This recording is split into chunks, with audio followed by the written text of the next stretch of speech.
It's the end of the month, and I want to send out statements to all of my patients that have a running balance.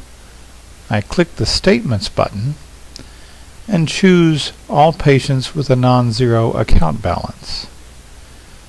After I select this set, a suggestion is made that I preview the statements that will go out by clicking this Preview button.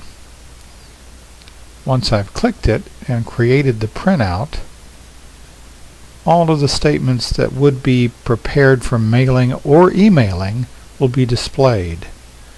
I can take a look at these one by one, noting which ones I want to send out, and also noting which of these I'd like to add an additional comment to. We'll talk about that in just a moment. Now that I've finished previewing the statements that will go out, I'm going to make some decisions about how to fine-tune them before they're actually sent. I remember that Anna Abel says her email isn't working, so I'll send her a paper statement instead. I don't have a good address on Sigmund Freud, so I'm going to take him off of the list. And I'm going to thank Betty Bradley for her recent payment. Notice that I start her comment with an ampersand,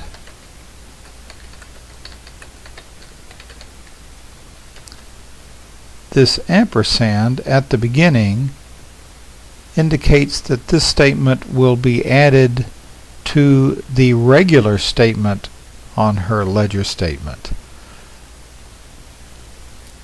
For Amber Anderson, I'm going to put a different kind of message.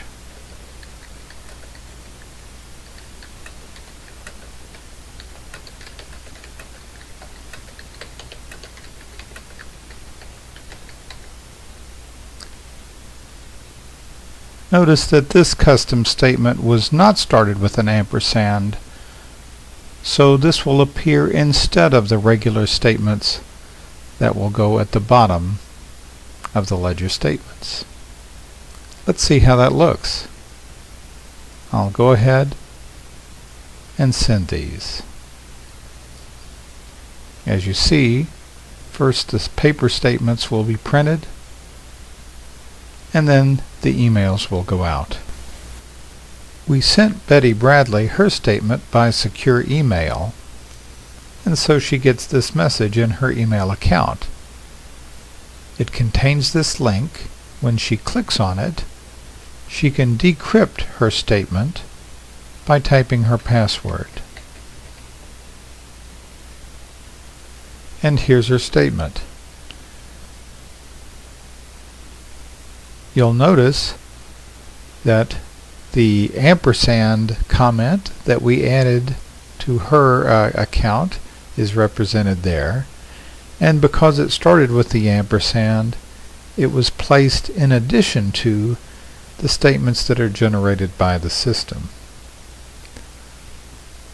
Also notice that since Betty has paid via credit card in the office before, the system remembers her credit card information, and she can pay her remaining balance with just a couple of clicks.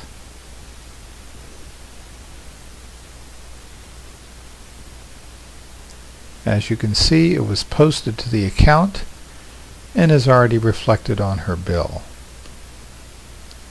You'll need to do a distributed adjustment on this, as shown in another video in this series. We'd also sent Amber Anderson a statement without the ampersand. And notice that this statement has now appeared instead of the statements generated by the system.